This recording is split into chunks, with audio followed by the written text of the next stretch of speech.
In 1964, a 17-year-old named Randy Gardner stayed awake for 11 days straight. No drugs, no caffeine tricks, just pure, stubborn wakefulness, tracked the whole time by a Stanford sleep researcher who couldn't quite believe what he was watching. By day 4, Gardner was hallucinating. By day 9, he couldn't finish a sentence. And by the end, doctors testing his brain found something strange. Functionally, in some ways, he wasn't fully there anymore. By the end of this video, you'll understand exactly why a few nights of lost sleep can start to unravel a human brain, and what your body is actually doing every night to stop that from happening to you. Here's what most people assume about sleep, that it's downtime, a pause button, the brain going dark so the body can rest, like a phone left charging overnight. It feels true. Your eyes close, the world disappears, and nothing seems to be happening. That assumption is wrong. Your brain during sleep isn't quiet. It's working. In some phases, it's burning nearly as much energy as it does while you're awake, just rearranged toward a completely different job. Sleep isn't the absence of activity, it's a shift change. One crew clocks out, and a very different one clocks in. So what is that second crew actually doing? To understand that, you need a quick picture of what sleep looks like from the inside. Your night isn't one uniform state. It cycles through stages: light sleep, deep slow-wave sleep, and REM, the stage where your eyes dart around behind closed lids and most of your vivid dreaming happens. Each stage has a different electrical signature, visible on an EEG as distinct wave patterns. Slow-wave sleep looks almost rhythmic on the readout, big slow-rolling waves, like the brain has dropped into a single shared pulse. REM looks almost the opposite, fast, jagged, closer to waking activity, even though the body underneath it is essentially paralyzed. You move through these stages in loops, roughly every 90 minutes, several times a night, with slow-wave sleep dominating the early cycles and REM stretching longer as the night goes on.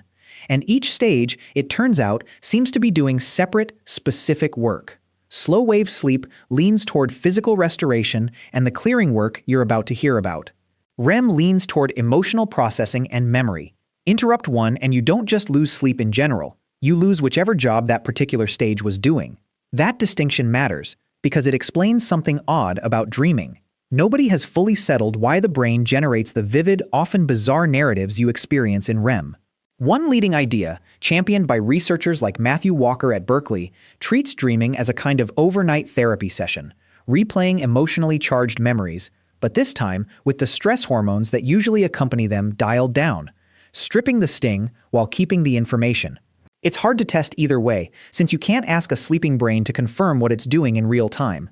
Which brings us back to Randy Gardner, and the question nobody could answer well in 1964. What exactly breaks down when this cycling stops? For decades, the honest answer was, we don't fully know. Sleep researchers watched the symptoms pile up: irritability, memory failure, tremors, eventually hallucinations, without a clean mechanism to explain them.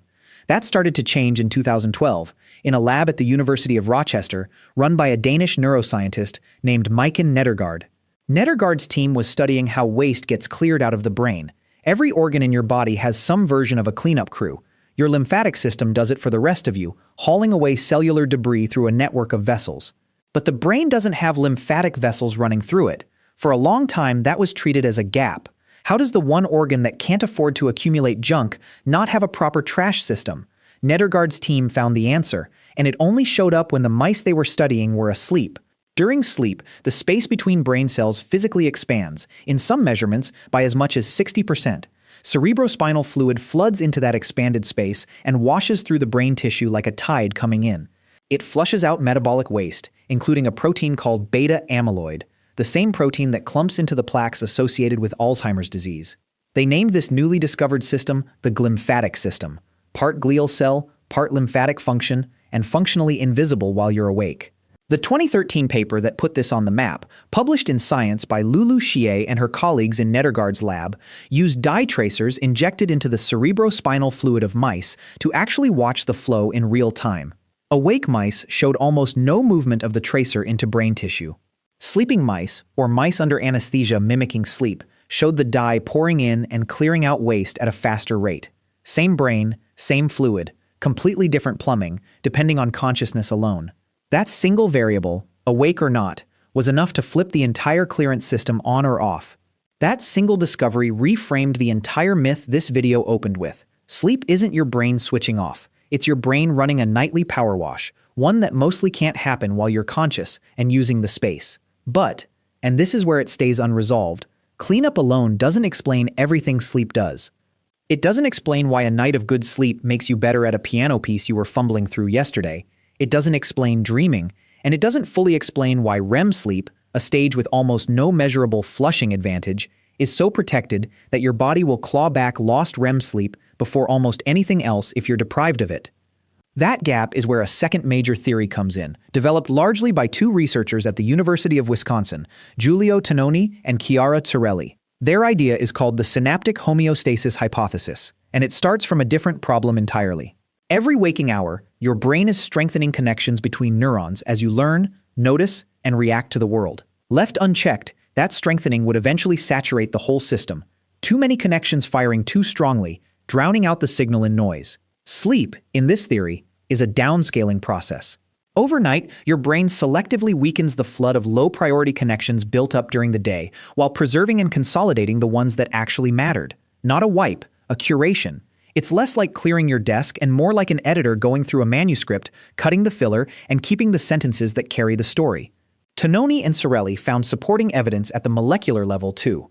Look at the brain tissue of animals right before sleep versus right after, and you can measure physical markers of synaptic strength, proteins that build up at the junctions between neurons as those junctions get reinforced through the day. After a full night of sleep, those markers drop measurably across the cortex. Skip the sleep, and they stay elevated, piling on top of the next day's input like a signal getting buried under its own static. Without the nightly reset, in other words, your brain would be trying to learn new things on top of a system that's already saturated. Here's the tension worth sitting with. These two mechanisms, glymphatic clearance and synaptic downscaling, aren't competing to be the one true answer. They're running on different timelines, in different tissue processes, and researchers still argue about how much weight each one deserves, and whether either fully explains why unconsciousness specifically is required, rather than just quiet rest. And that argument gets sharper once you bring in the skeptics. Not skeptics of sleep's importance. Nobody credible argues sleep doesn't matter, but skeptics of the tidy sleep is maintenance narrative. Some evolutionary biologists point out an inconvenient fact. Sleep is dangerous. An unconscious animal can't watch for predators, can't flee, can't eat.